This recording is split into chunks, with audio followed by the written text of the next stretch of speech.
அவுது பில்லாஹி மினஷ் ஷைத்தானிர் ரஜீம் பிஸ்மில்லாஹிர் ரஹ்மானிர் ரஹீம். அல்லாஹ்வின் அருள் கொண்டு அல் குர்ஆனின் ஒளி உங்கள் இதயங்களை பவளமாக மாற்றட்டும் இன்ஷா அல்லாஹ். நூருல் குர்ஆன் ஒஃபிஷியல் யூடியூப் சேனல் ஊடாக உங்களுக்கு சலாத்தை தெரிவித்துக் கொள்கின்றேன். அஸ்ஸலாமு அலைக்கும் வரஹ்மத்துல்லாஹி வபரகாத்துஹு. நிச்சயமாக என்னுடைய பதிவுகள் அனைத்தும் எனக்கே முதல் நினைவூட்டல். தஹஜ்ஜத் நேரம் என்பது புனிதமான நேரங்களில் ஒன்றாகும்.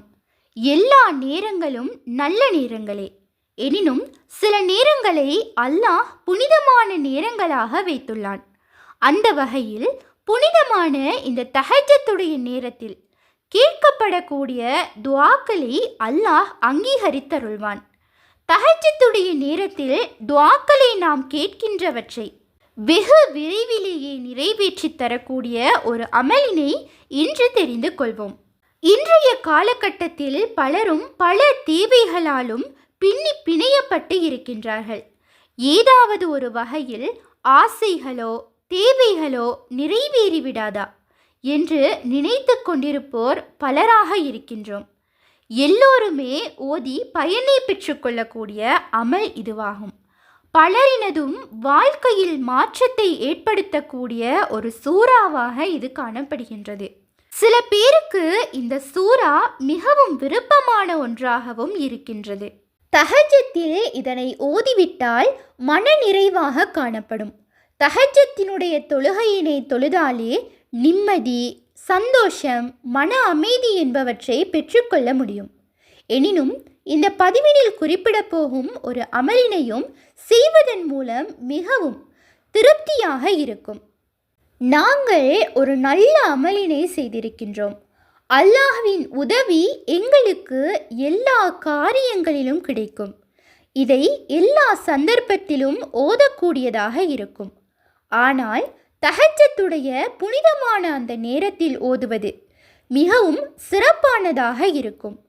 மேலும் இதனை ஓதுவதால் எமக்கு இருக்கக்கூடிய பெரிய தேவைகளினையும் நிறைவேற்றிக் கொள்வதற்காகவும் இதை ஓத முடியும். மேலும் அதிகம் திக்ர் செய்வதனையும் உங்களுடைய வாழ்க்கையில் இணைத்து கொள்ளுங்கள். நடக்கவே நடக்காது என்று நீங்கள் கூறக்கூடியவரான தேவைகள் கூட இதன் மூலமாக உங்களுடைய வாழ்க்கையில் நிறைவேற்றப்படும். இவ்வாறு உங்களுடைய வாழ்க்கையில் அல்லாஹ்வினுடைய உதவியினை பெற்றுத்தரக்கூடிய ஒரு அமலாக இது காணப்படுகின்றது. இதன் மூலமாக அல்லாஹ் கேட்கக்கூடியவற்றை வாரி வழங்குவான். அல்லாஹ்விடம் மட்டுமே உதவி தேடுவதனால் கிடைக்கக்கூடிய பயன்கள் என்னவென்றால், அல்லாஹ்விடம் மட்டுமே உதவிக்கரம் நீட்டுவதனால் அவன் பொருத்தமான சபப்களின் பக்கம் வழிகாட்டுவான். அல்லாஹ்வின் நெருக்கமும் பொருத்தமும் கிடைக்கின்றன. எமது கௌரவம் இதன் மூலமாக பாதுகாக்கப்படுகின்றது. மேலும் எமது துஆக்களில் உள்ள சாதக பாதக நிலைமைகளை அல்லாஹ் எம்மை விட அறிந்துள்ளமையால் பாதகமானவற்றிலிருந்து எம்மை பாதுகாப்பான். எம்முடைய தேவைகளை எம்மை விடவும் நன்கறிந்தவன் அல்லாஹ் ஒருவன் மட்டுமே ஆவான். அது மட்டுமன்றி அல்லாஹ்விடம் கேட்பதற்கும் நன்மைகள் எழுதப்படுகின்றன. மேலும் அல்லாஹ் தரும் வரையில் பொறுமையாக இருந்தால் அதற்கும் நன்மைகள் எழுதப்படுகின்றன. ஆம் அன்பு நெஞ்சங்களே, தஹஜ்ஜத்துடைய புனிதமான இந்த நேரத்தினையும் இந்த சூறாவினையும் கொண்டு அல்லாஹ்விடம் உதவி தேடுங்கள்.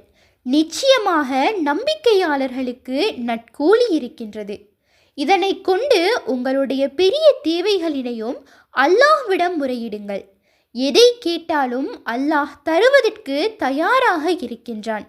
எதற்கும் கவலையடைய தேவையில்லை. இந்த உலகத்தில் என்றாலும் மறுமை வாழ்க்கை என்றாலும் எந்த ஒரு நிலையை அல்லாஹ் சிறப்பானதாக ஆக்கி அருள்வான். எதற்கான விடயத்துக்கும் அல்லாஹ்விடம் நிச்சயமாக பதிலுண்டு. அந்த சூரா என்னவென்றால் அதுதான் சூரா நஸ்ர். இதை 100 முறை ஓதிக்கொள்ளுங்கள். திருமண பேச்சுவார்த்தையாக இருந்தாலும், இன்னும் பணம் தேவைப்படுகின்றதென்றாலும், பிரச்சினைகள் எல்லாம் ஒரு முடிவுக்கு வர வேண்டும். இவ்வாறான விதவிதமான தேவையுடையவர்களாக நீங்கள் இருந்தாலும் இந்த சூறாவினை தஹஜ்ஜத்துடைய நேரத்தில் ஓதிவிட்டு கேளுங்கள். நிச்சயமாக அது உங்களுக்கு நலவு பயனளிக்கக்கூடியதாகும். உங்களுக்கென்று எழுதப்பட்டு இருந்தாலும் அது உங்களை வந்தடைந்தே தீரும். நீங்கள் தனிமையில் இருந்தாலும் உங்களுடன் அந்த ரப்பு இருக்கின்றான். பெரிய தேவைகளினையும் உடையவர்களுக்கு இது பொருத்தமானதாக இருக்கும். இன்ஷா அல்லாஹ் இந்த பதிவானது உங்களுக்கு பயனுள்ளதாக இருப்பின் அல்ஹம்துலில்லாஹ் என்று கமெண்ட் செய்யுங்கள். மேலும் உங்களுடைய மேலான துஆக்களில் என்னையும் சேர்த்து கொள்ளுங்கள். மற்றும் ஒரு பதிவில் சந்திப்போம். உண்மையான அறிவை தேடும் வழி அல் குர்ஆனாகும். உங்கள் ஆதரவுகளுக்கு ஜஸாக்குமுல்லாஹ் ஹைரன். தொடர்ந்தும் எம்முடன் பயணியுங்கள். அஸ்ஸலாமு அலைக்கும் வரஹ்மத்துல்லாஹி வபரகாத்துஹு.